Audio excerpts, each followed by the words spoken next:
So Godzilla vs. Kong continues to rake in money. I think this is a good thing. It's single-handedly saving the movie theater industry because what did they have going on before this? There's really just been nothing that's kind of propped up a reason to go to the theaters. Wonder Woman was a dud. Tenet didn't really get anybody in seats. But this movie's doing it. And what I think is really significant about this is the fact that you can choose to sit at home and watch this movie. You can spend $10 or however much an HBO Max subscription is and watch this movie. And then you could just go ahead and cancel it if you want. Boom, you just watch the movie for $10 versus, paying for tickets and snacks or whatever when you go to a theater. People are still going to the theaters, which tells me people are ready to get out of their houses. I think that that's something that's a fair point. However, when you look at this number and you see it say screams to 27.9 million in 3 days, heading to 45 million 5-day opening. When you look at like the past and you would say, oh, a movie made 160 million or whatever in its opening weekend, that was when theaters were running at full capacity. Right now, most theaters are 33% capacity. So the fact that it's pulling in this money at 33% capacity means that people are selling out what seats there are. This is a big deal. It's a big deal. And it already, in my mind, makes this movie a success. As IndieWire puts out here, it could make up to 50 million this weekend, but it's already a success. And that's because people are going to see it. They point out right here, that's 85% of the total that Tenet made. And Tenet was in theaters for a long time. It's already blown out Wonder Woman 1984, which was still in movie theaters up to like 2 weeks ago. That's a long time. Since Christmas, that movie's been in theaters. So theaters that have been open, it's been in there the whole time. So there's been plenty of chances for people to go see that. Nobody wanted to go see it, but they are going to see Godzilla vs. Kong. And there's good reason for that. Godzilla vs. Kong, in my mind, is literally the room of kaiju movies. What a story, Mark. It's a ridiculous movie, but it's a fun movie. And you know what this movie doesn't have? Woke nonsense. You know another movie that's getting a lot of praise right now that doesn't have any woke nonsense? The Snyder Cut, which did really, really good. Crossed 1 million tweets the other day, and it's been a massive success for HBO Max. Got the most downloads for their app ever when this movie came out, at least on mobile. And there's a lot of stuff floating around that says that this was a pretty big success for them.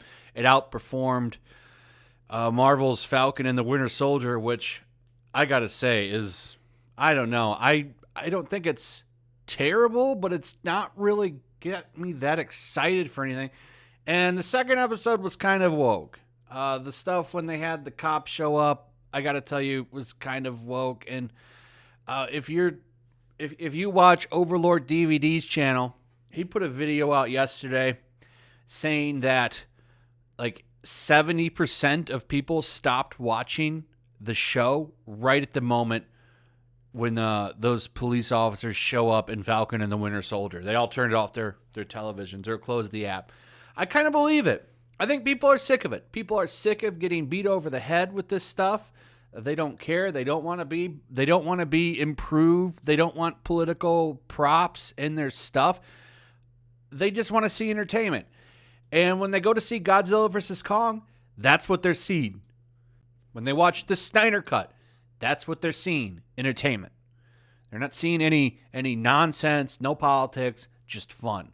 And I got to tell you, Godzilla vs. Kong is fun. It's ridiculous fun. And I think that it really is the room of kaiju movies. People are saying, oh, some of the stuff in the plot is so stupid. And I think that that's the point. It's literally just reasons for them to get the two characters together and fight.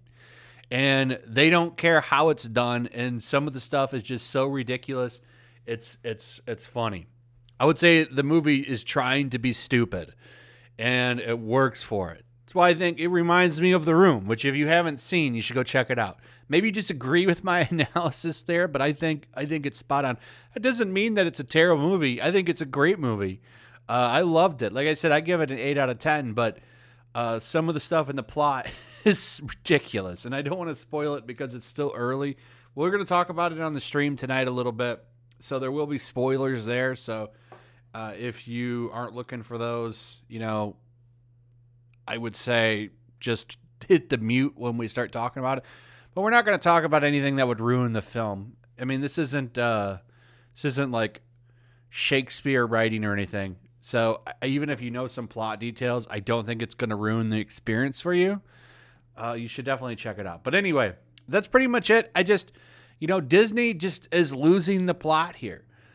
Falcon and the Winter Soldier trying to mix these politics in with their stuff, and just people are tired of it right now.